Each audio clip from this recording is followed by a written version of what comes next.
na dapat din daw ay pinapaalam muna kay, Secretary, John Vic Remulla kasi si, Secretary John Vic Remulla under sa kanya ang NAPOLCOM, ang PNP. So, gano'n po yung ano, yung kalakaran.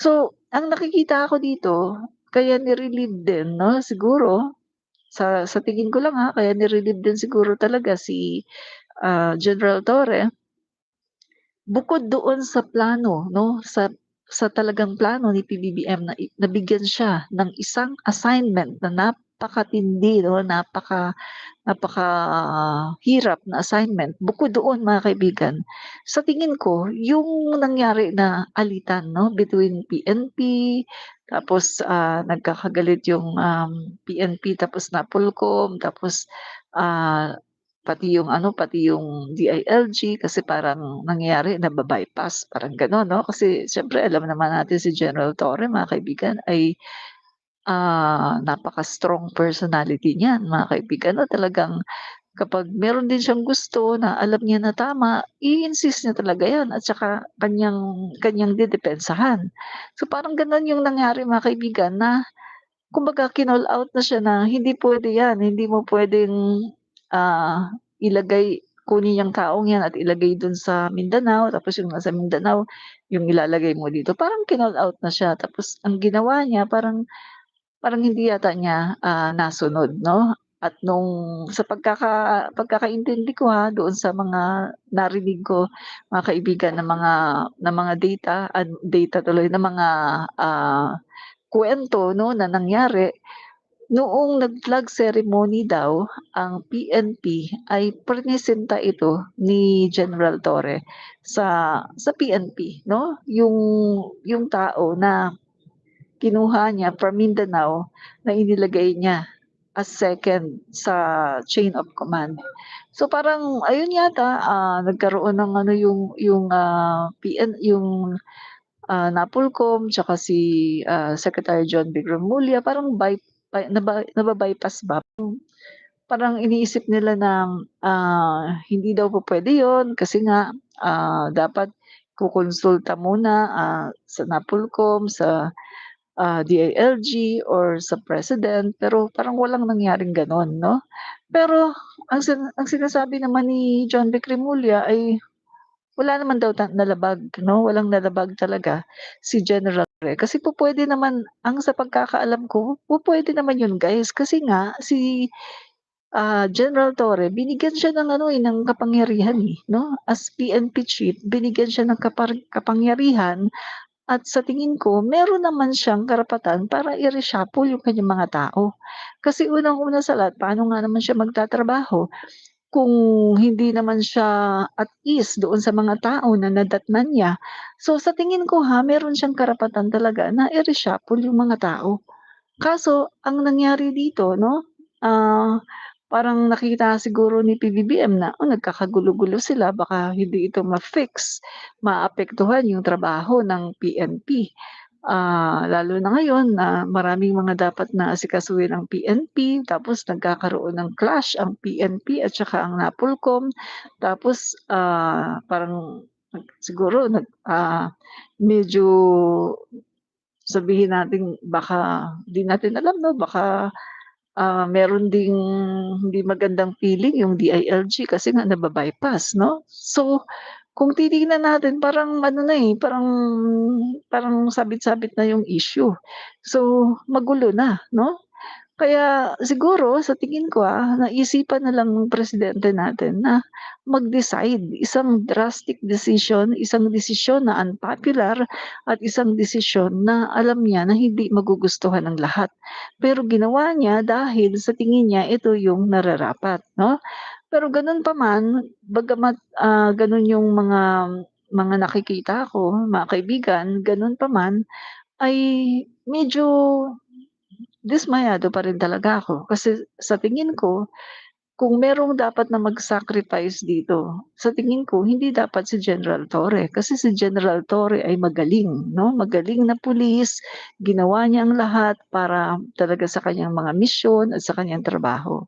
Sa tingin ko, kung may mag-sacrifice dito ay yung iba na lang 'no? sila na lang ang mag-sacrifice at i-retain si General Torre, sa tingin ko Pero dahil nga sa CPBBM may plano kay General Torre 'no, mga kaibigan, yan po yung sinasabi ni Attorney Claire Castro, na talagang may plano si PBBM kay General Torre na meron siyang ibibigay na isang malaking task na talagang napakahirap na walang ibang makakagawa kundi si General Torre lang 'no. So, abangan natin 'to mga kaibigan 'no, bukas 'no, abangan natin 'to bukas.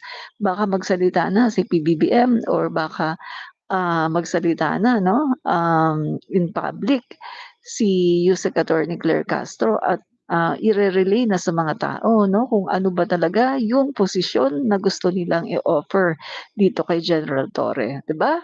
Yun po mga kaibigan 'no, Emerson Arts, dami mo basher madam. Ako lang yata matinong naniniwala sa'yo. Alam mo, talagang kapag ako'y, nagla-live, nakaabangan sila mga basher 'no, yung, mga trolls 'no, trolls ng DDS. Ganyan talaga 'yan.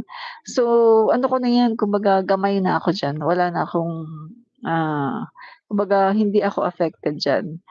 Ang sabi nga, kapag ikaw ay content creator, malalaman mo kung aktibo ka kapag marami kang basher. 'Pag wala kang basher, ibig sabihin wala sa yung nakakapansin. Hindi mo sila, kumbaga hindi mo sila nasasaktan sa mga sinasabi mo, 'no? Ay sa mga sinasabi ko nasasaktan talaga yung mga DDS. Kasi totoo yung sinasabi ko, tungkol sa kanilang mga poon. At usually yung aking mga vlogs ay patungkol ito, 'no? Sa kanilang mga poon madalas 'no, kasi fight fake news tayo dito, yung tagline natin ay "Fight fake news, expose the truth." Yan mga kaibigan 'no, kaya madalas po ay tayo'y nagfa-fight ng mga fake news ng mga DDS 'no. Kaya yan sila ay, talagang nakaabang sa akin para talagang pero wala naman silang magagawa, kasi hanggang diyan lang naman sila, 'no.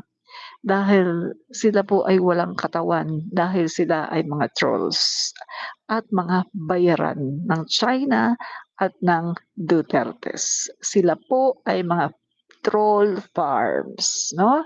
So, pagpatuloy na natin 'no, 'yan. Rosalie Baloloy, hello po, good evening, watching here from Hong Kong. Maraming maraming pong salamat sa panonood, diyan po sa Hong Kong 'no. Kamusta po kayo diyan? 'Yan, okey. So, tuloy po natin guys, ang ating vlogs 'no. So yun nga mga kaibigan, wala ng kumbaga kailangang i-fix ang issue na 'to kasi internal nga guys, internal. Eto sabihin ko sa eto sabihin ko sa inyo, meron kasi mga issue 'no, with within the, within the circle 'no, internal circle ng PNP, NAPOLCOM, DILG, yung mga issue may mga issue na masyadong, ah, magiging, threat na 'no sa seguridad ng ating bansa. Kaya may mga issue po na hindi po puwedeng ilabas sa mga tao, hindi puwedeng ilahad sa mga tao. So, 'di natin alam kung anong issue yun mga kaibigan 'no, pero sila-sila lang nakakaalam diyan 'no. Pero yun nga sa pagkaka-relay nagkaroon ng mga balasahan na mukhang hindi yata nagustuhan ng NAPOLCOM at na-bypass din ang DILG. So parang to fix the issue, gumawa na po si PBBM ng drastic na desisyon 'no, para ma-fix itong issue na 'to at maipagpatuloy ang trabaho 'no, ng PNP.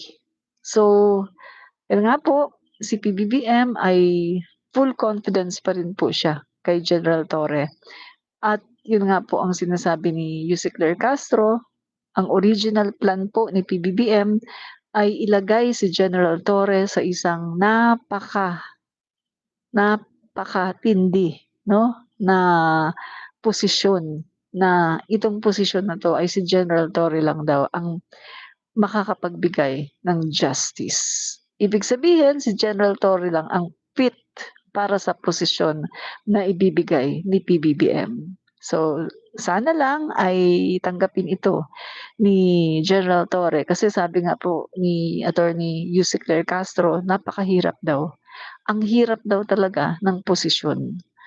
So sana daw ay tanggapin ni General Torre, 'no? Sana nga tanggapin ni General Torre kasi talagang sa sobrang talented po, sa sobrang galing, sa sobrang, achiever 'no, na pulis itong si General Torre, ay hindi po puwede na masayang ang kanyang talento bilang, pulis 'no, mga kaibigan. Pulis, investigador, lahat-lahat na. Napakagaling po niya 'no. So, aside from that mga kaibigan, yung ano, yung nanalo pa siya boxing champ. Sabi ko nga guys 'no, ang PNP chief na itinalaga kanina 'no, nung ako ay, post, sabi ko mukhang napakalaking challenge sa bagong PNP chief itong nangyaring ito. Kasi guys, dapat dapat ano, dapat, pantay kung hindi man niya malampasan si General Torre, at least pantayan niya ang mga achievements ni General Torre. Ikaw ba naman ikaw ba naman mga kaibigan, General Torre, ay nagawa mong hulihin, pasukuin ang isang criminal from Davao na napakahilig na mangmolestya ng mga kabataang babae. Ang hirap nun mga kaibigan, ang hirap na gawain yun. At ikaw ba naman ang makahuli, makapagpasuko, makapag-aresto sa, kriminal din na naging cause ng 30,000 deaths in the Philippines at napadala mo pa sa The Hague? Grabe yung achievements na yun. At isa pa nanalo pa siya, boxing champion. So kung titingnan natin yung mga achievements ni General Torre ay grabe mga kaibigan, napakalawak, napakalaki, mukhang mahihirapan itong bagong PNP chief para ma-surpass itong achievements ni General Torre 'no. So, mahihirapan siya. Sana ay galingan niya kasi yung kanyang pinalitan ay napakagaling 'no. Yun lang masasabi ko guys 'no. Napakagaling ni General Torre. So, dapat ay, kanyang kung hindi man malampasan kahit kahit man lang, mapantayan, 'di ba? Mapantayan man lang mga kaibigan, 'yan. Make sense? Make sense guys? 'Yan. Okey 'no?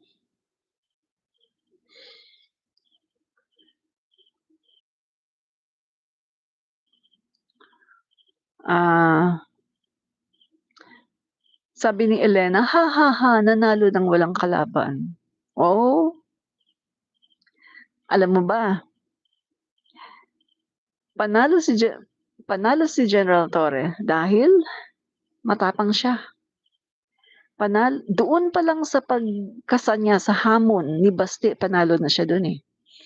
Kasi biruin mo, hinamon siya ng mayor ng Davao City.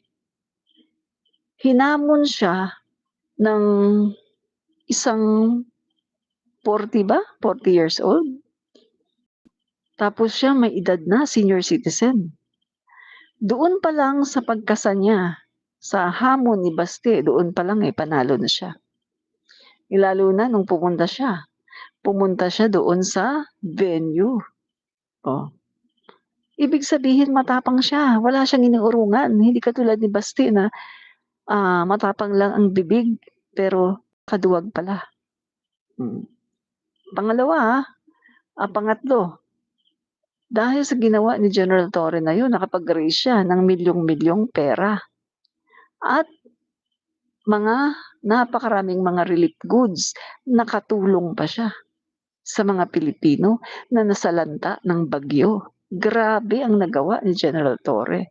Sobrang sobrang napakadami niyang na-achieve, 'di ba? Hmm. Kaya etong si Baste, ganyan naman siya lagi, eh. 'Pag naghahamon pero hindi sumisipot. Kasi si Baste ay talagang pisot, pisot siya, pisot 'yan. Sabi nga nung isang taga Davao hindi daw tuli 'yan, eh. Oo, sabing gano'n, "Hindi daw tuli 'yan, pisot daw 'yan."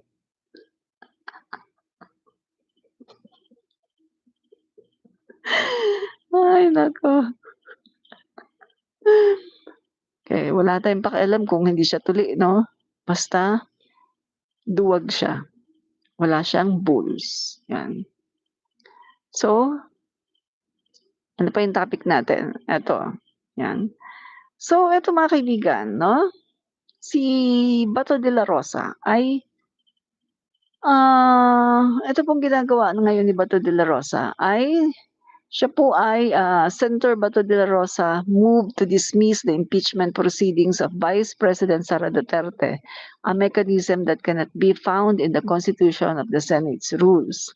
So eto na nga po mga kaibigan 'no, si Senator Bato de la Rosa ay nagmo-motion na para i-dismiss etong, impeachment 'no ni Sara Duterte 'no. So Senator Bato de la Rosa move to dismiss the impeachment proceedings of Vice President Sara Duterte. So, for House Prosecution Spokesperson Antonio Bucoy, entertaining such connecting. OMG. Yan, mabuti na bumalik 'no, nawala siya tapos yun nagko-connect ulit. So, wala po sa